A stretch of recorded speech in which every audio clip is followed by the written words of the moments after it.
Pontefract crew are going to currently do an RTC demonstration for you. Today is all about spreading awareness of road safety. So hopefully if you scan the QR codes, there's a little survey, you can get referred for a safe and well. We've got a brake reaction test machine over there to go and test your skills for brake reactions. We've got the Create Strength group educating people on misuse of drugs, etc. We've got our colleagues from the police. I'm not missing anybody. And also we've got a water demonstration. Again, Wakefield District, we've got some issues with people swimming in open water. So what's going to happen is they're going to do something called a side removal. We've got a willing volunteer. We'll try not to hurt in the extrication of the police officer, and I'll talk you through the stages as they go through them. So over to Al to start detailing people. So one of the things we do when we approach an RTC is we've got to make it safe. And part of making it safe is making sure it's stabilised. And that means we make a nice firm surface, so the car doesn't rock and nobody's getting their neck injured. Then once we've done that, we make entry to contact with the casualty.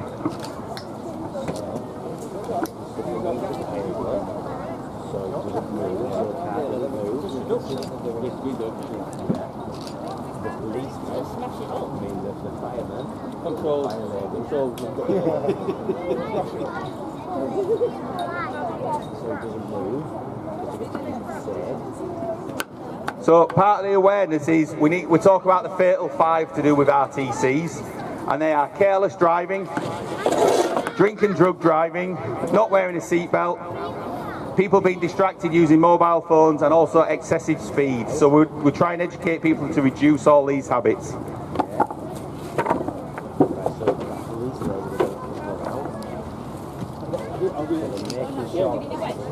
And for information, for the next 4 Fridays, we are here every Friday in August. And next week we'll have Yorkshire Ambulance Service doing CPR training, if anybody's interested.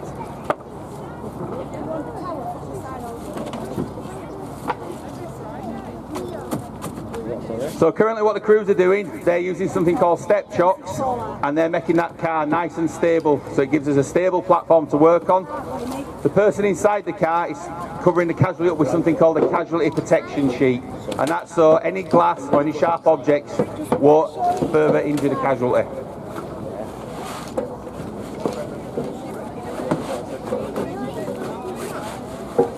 Ready for window once he puts it out. So get ready, they're going to smash the window. Are you ready? So they're going to smash the window so that The next part of the process is space creation. Part of that space creation is breaking the glass. It's one of the best parts of the job because we get to smash things.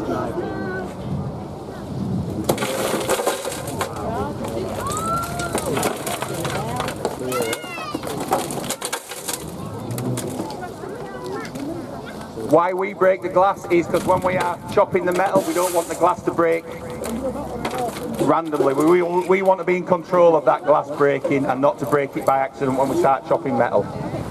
As you can see, there's plenty of glass debris everywhere, and we don't want that going on the casualty, so that's why we break it under control.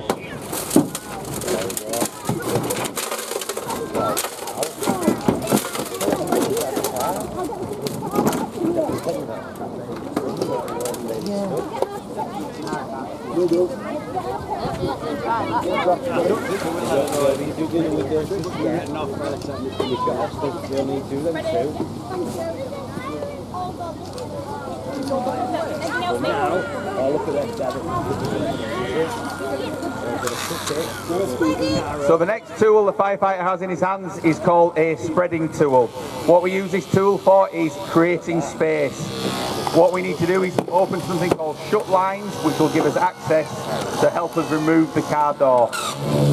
And basically it's a big clamp. As you clamp it down, it'll squeeze metal, it'll squeeze anything, so definitely something you don't want to put your fingers in between.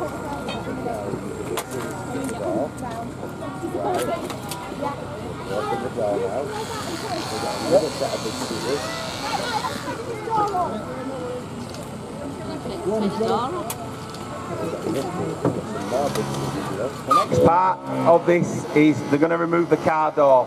The car door gets in our way quite a bit, so they're using a technique where they're spreading and ripping the hinges away from the car. It will go with a loud bang in a minute, so don't worry. As it pops, there we go. Simple as that. Most cars will cut up really easy. No, some big expensive cars are harder, but these little Fiesta will come apart in no time. I just off a good drive off in it now. Off at what? Just off, it's not one of those scrapyard. There's no engine in it. We'll struggle. Might get halfway down the road. Most of the cars we use for these demonstrations are ones what have been seized by the police, made safe, oil drained out of them, then we reuse them and practice our RTC cutting on them. So a lot of these are seized by the police without tax and insurance, what have been impounded, then a scrapyard will come and deliver them back to us and we can chop them up.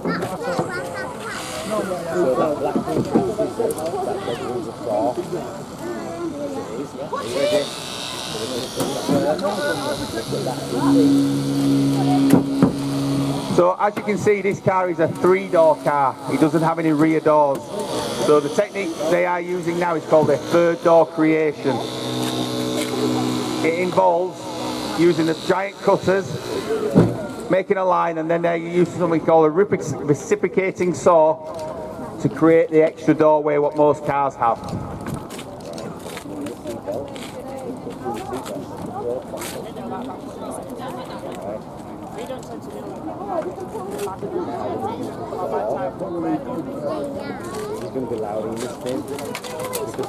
If anybody wondering what the plastic thing is, the big teardrop shape, we use that as part of the casualty protection. It's a simple device, it's literally a piece of plastic we will put between our cutting and the casualty, and it will stop any debris hitting the casualty. It's called a teardrop.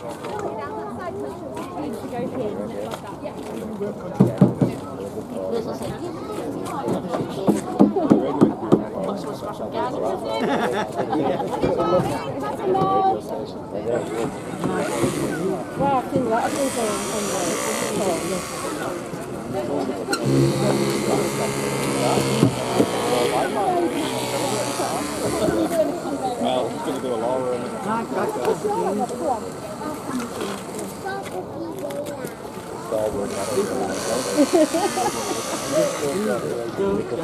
So part of the space creation process is to remove the B post. The B post is between your front door and your rear door, so the post what goes down the middle of the car. So if you hear anybody say A post is the front, B post the middle, and the C post is at the rear of the car.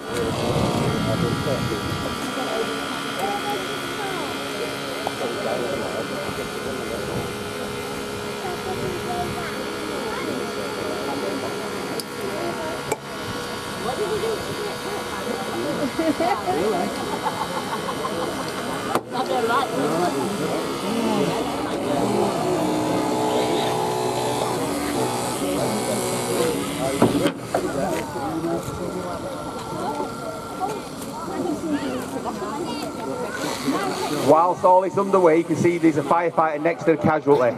And what we do, the firefighter will speak to the casualty and tell them what we are doing, because we don't want the casualty to be any more scared than they are. So part of our job is to also reassure the person who's trapped in the car. And that'll be saying when something might go bang as we're doing the cuts, and just monitoring the condition of the casualty. And we'd also feed that back to Yorkshire.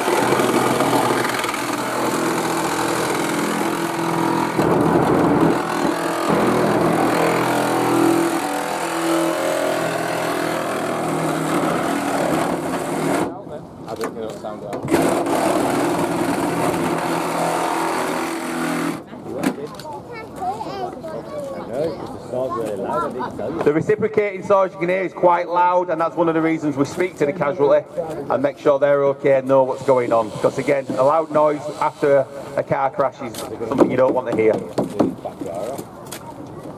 While all this is going on, a firefighter's got the big yellow board, and that is called an extrication board. It's what we use to get a casualty out in line, protecting their spine.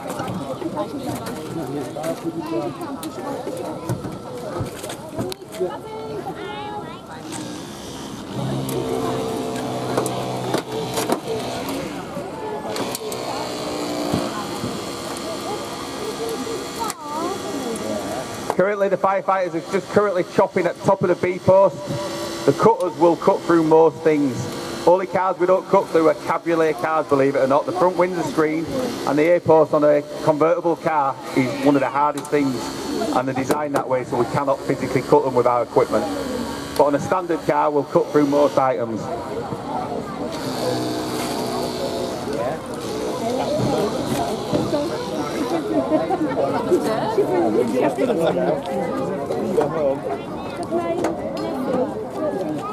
You ready starting? Yeah, we'll be having ice cream as well.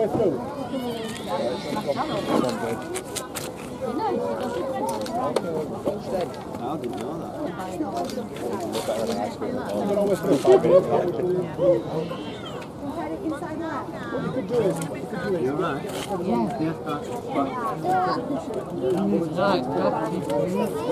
Fast and Furious, you think so? Yes, so that yellow thing, that's a board. So when they get a person out, they load them on the horse and they sort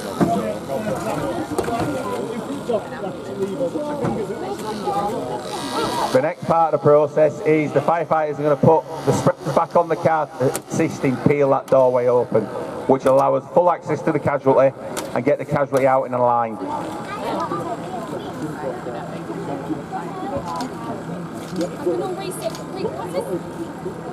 Just cut the top of bottom at V-post. Low down.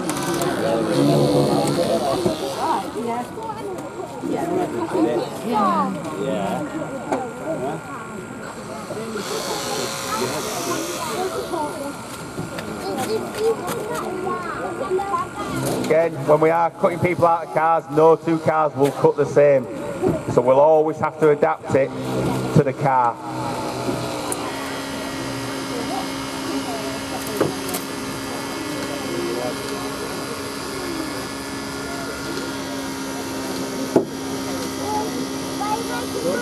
While you're here, to scan that QR code, if you need some smoke alarms at your properties, scan that, click the link, and you can fill yourself in for some smoke alarms.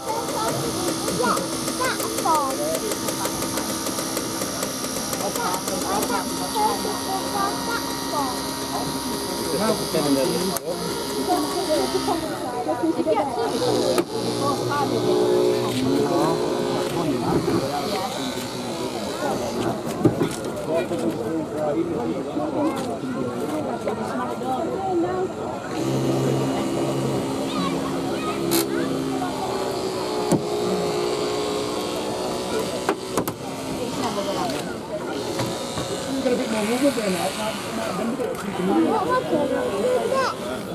What they're going to do next is they're going to put the back door off, and then if you're the police inside, they're going to put the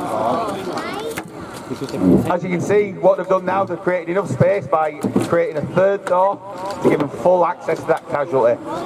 And if needs be, Yorkshire Ambulance Service can start treatment inside the car. So what I'm going to do is I'm going to put the board. I'm going to stick the board in The next part of this is the covering up all the sharp edges. We don't want other rescuers or the casualty to get cut. So what they're doing now is putting something called sharp edge protection on the vehicle to make it safe for other people. So nobody puts themselves on the sharp edges of the metal. You need to get it out anyway, so. Because you don't want anybody to get hurt, do you?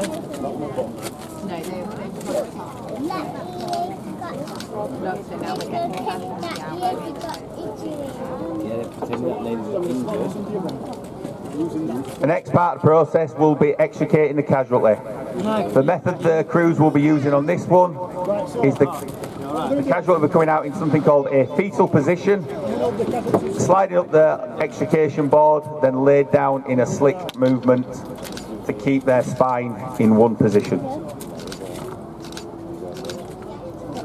Watching, so we're going to get this lady out, pretend that she's going to go to the hospital, we're going to lay her down sideways and making sure she's safe. One person will be in charge of the casualty's head, and whoever's in charge of the casualty's head is in charge of the overall extrication. Whatever the person holding the head says is what everybody else will do. We don't want any sudden movements on that casualty. Yeah, it's really better. The other sliding her out. Ready, steady, go.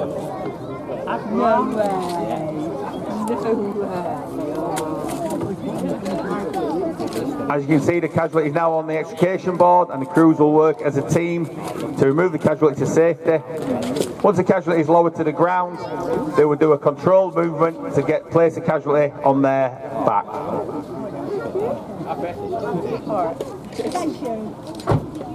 And that is how we would get out of your car if we did a side removal.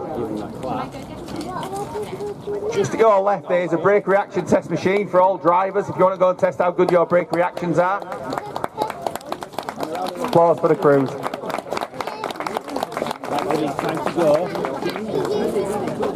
In the next 5 or 10 minutes, you'll be able to go back on the fire engine once the crews have got all their kit off, and the water rescue will be working again as well. Thank you everybody for listening to my dulcet tones. It's been a pleasure. We're here all day, we're here for the next 4 prizes as well. So we'll be taking the roof off at 2 o'clock. No, we're here all day.